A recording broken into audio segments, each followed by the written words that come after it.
andito na naman si Kananay. Namasyal dito sa area ni Sister Mire, sa panganay kong anak.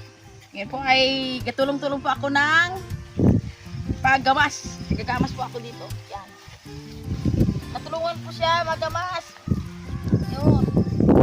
Kasi wala na akong gawa. Yan.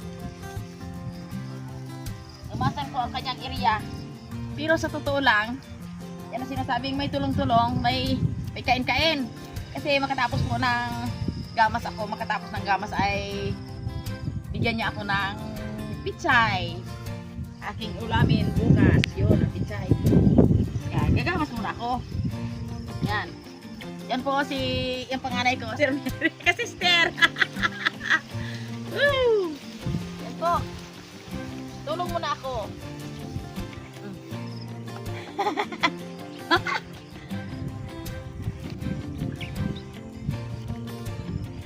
Yan. Ang healthy ng pichay ni Sister. Yan. Hanap ako ng mga magagandang dahon. Ito. Kananay.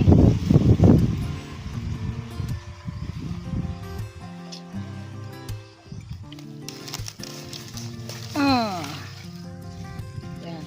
Isa pa, once more. My dear, once more. Wep. Thank you very much. Yun. Oh, ito. Ayan po mga kananay. Ngayon lang ako nakakita ng saging na double ang bunga. Kala ko yung sa taas lang ang bunga. Pagdating sa baba, may bunga pa rin. Talagang over talaga ang vitamins nitong saging na ito. Ayan. Talagang doble ang kita nito sa saging lang. May maliit, may malaki. Ay, super talaga ang mga tanim ni Sister Mary. Yan. Graming bunga.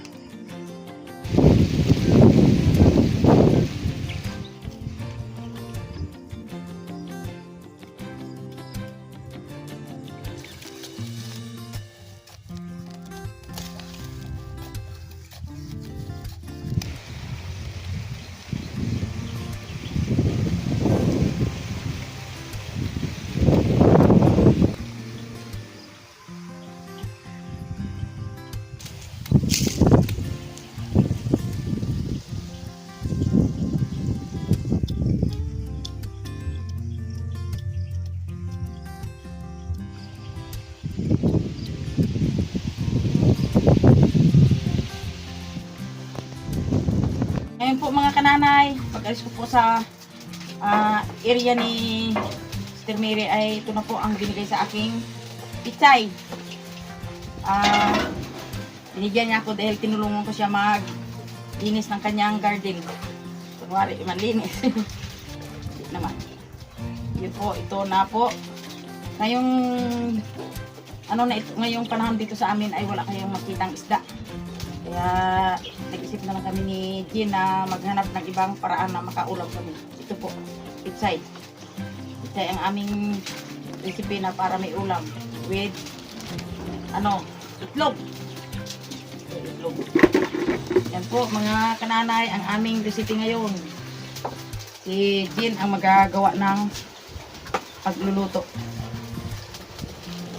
Ayusin ko lang ito at linisan ang pichay. Yan po. Ito po ang pichay na nakuha ko sa kanila yun. Yan. Wala kaming isda dito. Sobrang lakas ng hangin para ng bagyo. Amin dito sa Pilipinas. Sa Pilipinas. Yan. Ito na lang ang aming naisipan na ilinisin. Iulam ngayong patanghali. Yan. Oh.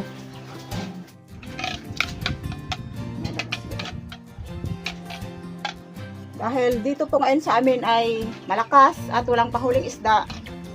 Kaya ito ang naisip kong paraan para may ulam kami ni nanay sa aming tanghalian. Ayan, itlog with pichay. Ayan, nagbatin muna ako ng itlog. Tapos Lalagyan natin siya ng konting kwa ng sibuyas. Dahon. At sibuyas. Ayan.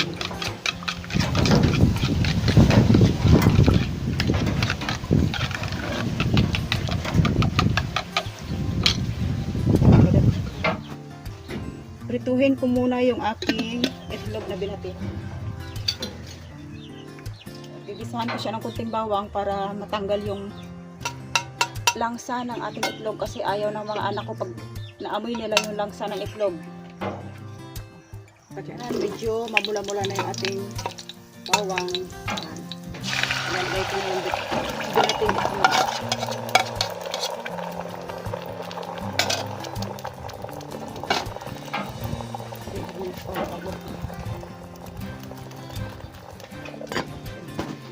So ayan ang ating itlog. Naprito ko na. With sibuyas. Yan, parang cake. Parang hot cake.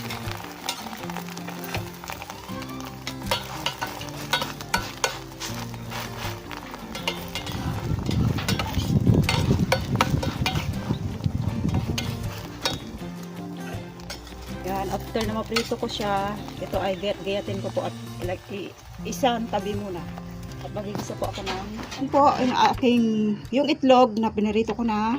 So, hati-hatiin ko lang po siya para yan, gayatin ko maliit.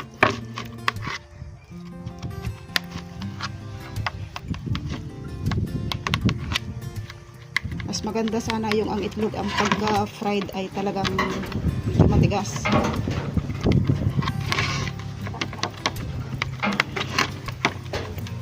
Ayan, ginayat ko na ng kutsara pang madalian. Ito.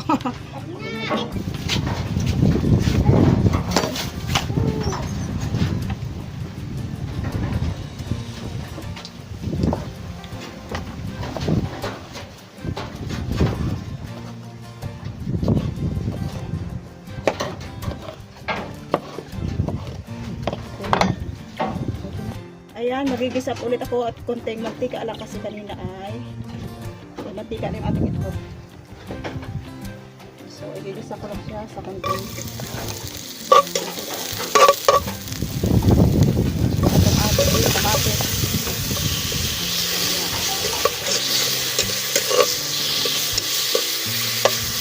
Ito ay lutuin natin siyang mabuti hanggang po after na yung kamatis natin ay durog na. Yan. Lagyan natin siya ng konting sabaw. At pag kumulo na siya, ilalagay natin yung ating pichay. Ayun, kulo na yung kamatis. Ayan, yung pichay ay ilalagay ko na.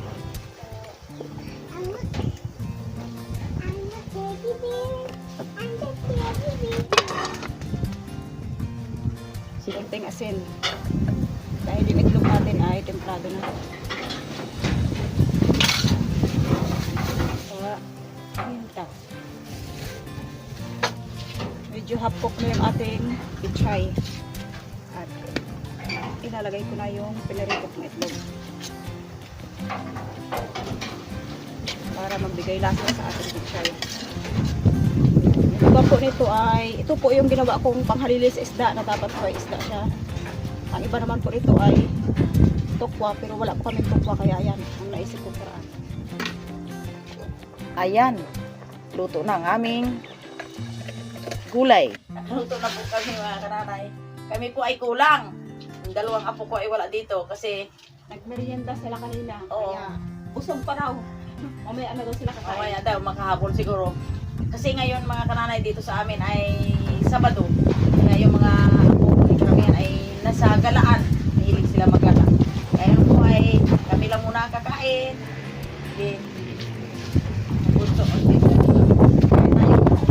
Nalangin mo tayo, Ben. Salamat po Diyos na pagpapala sa araw-araw na aming natanggap. Amen. Ayun natin. Ayun natin.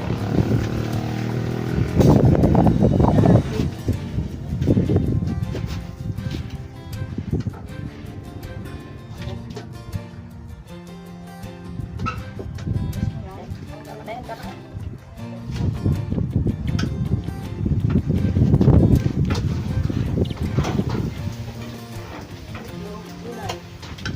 Gulay. Kahit mga walang isda, mga kananay, kailangan magplano para makaulam. Ito, ang ulam namin. So, nagbabudget. Itlog lang sa pitsay, okay na.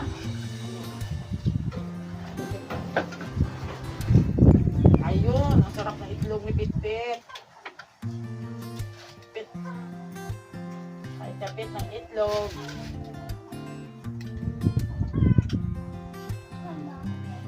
Ayun, masarap ng matis.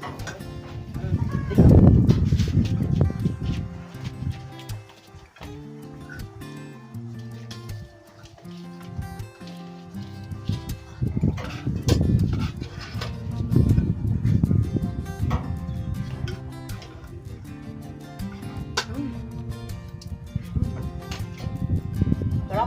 Ang sabaw ka, wala? Ayaw mo ng sabaw? Hindi ko pala hilig sa mga yan, mga Dry food, parang iyo. gusto niya mga gulay, tapos hindi ko siya nagsasabaw. Ganyan ang katawan. Ikan. Yung among ng ating tatlo yung ano. Ikan. Kaya ayan.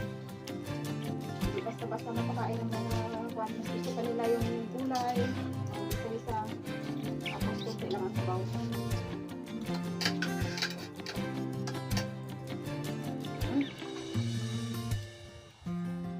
Huwag mo ng isda, sarap. Nakakatawa din pag puro isda.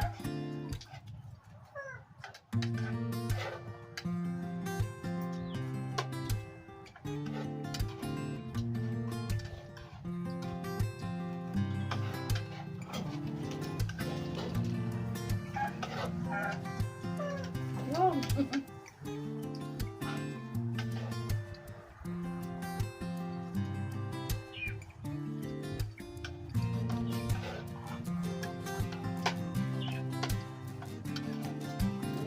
Sarap. Kain po daw.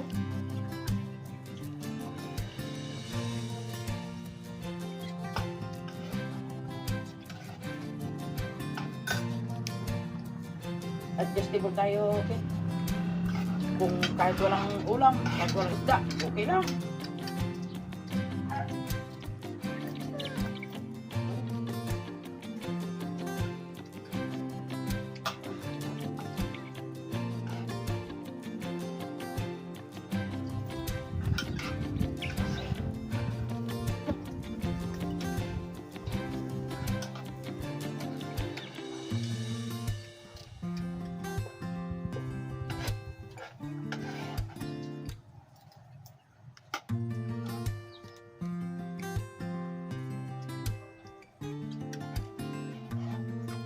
Ayan po, kung nakikita niyo ang aming tanim ni nanay na sitaw, namumulaklak na. Malago na. Kaya po dyan siya namin tinanim sa harap ng mismo ng bahay. Kasi yung kambing dito sa amin ay hindi pa saway. Kaya ayan, laging nakikita kapag nasa harap siya ng bahay ko. Lagi kong binabantayan. Malibang pag may bakod, ayan, binabantayan pa. Mga kananay, ang kambing dito ang dami. Kung walang bakod ang iyong tanim, sigurado ubos.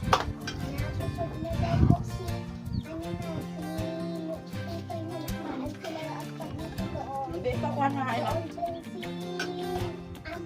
Hmm? Hmm?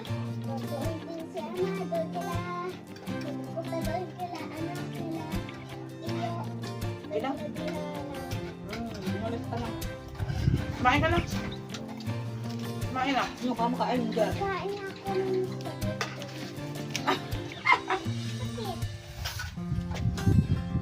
Ay, kami na lang kakain eh. Saan nakita mo si Totoy Hay? Si Bart? Saan banda kanino bahay? Sa plaza. Hmm? Yung mga tao din doon. Alis ka dyan. Wala ka dyan. Hindi ko kain. Ay, huwag mo na dyan. Ano mo na dyan.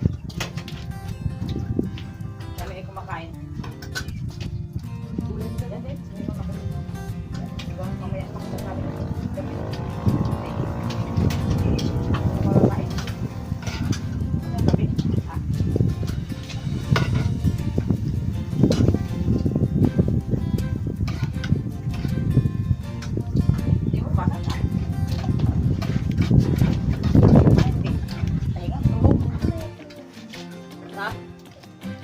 no? Doon ka na lang. Ay, mamaya, no? Patapusin mo na kami. Salamat po sa mga manonood, yung aking mahal na viewers, subscriber at followers. Tuloy lang tayo namin dito.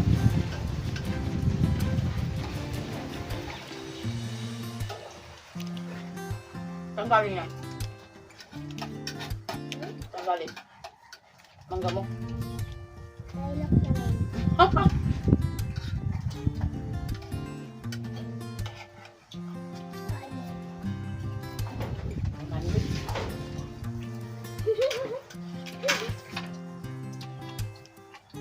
Nagkakabit ako ay.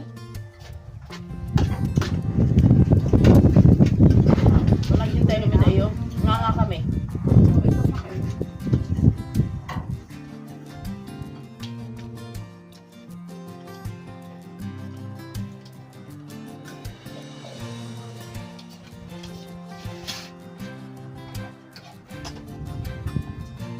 Pero ito ko hindi patakayay.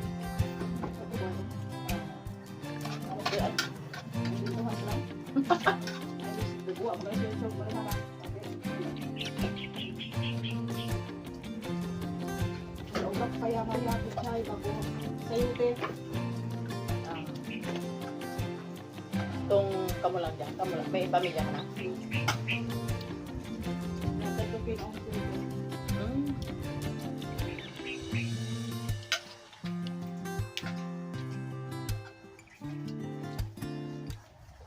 Kasi nalutoan natin din. Ganda dito. Kasama na ng sakit. Gagawin.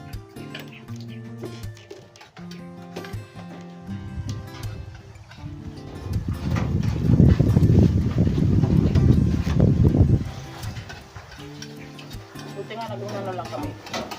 Nagsintay kami niya mama mo, ata.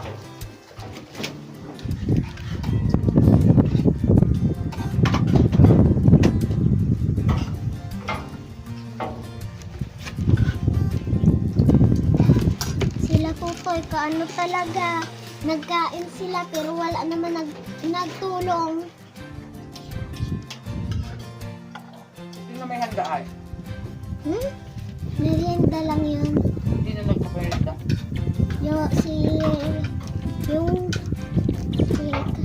Si Kapitan. Huwag mo na dyan. Sa ano kami? Ha? Sabi na. Diba?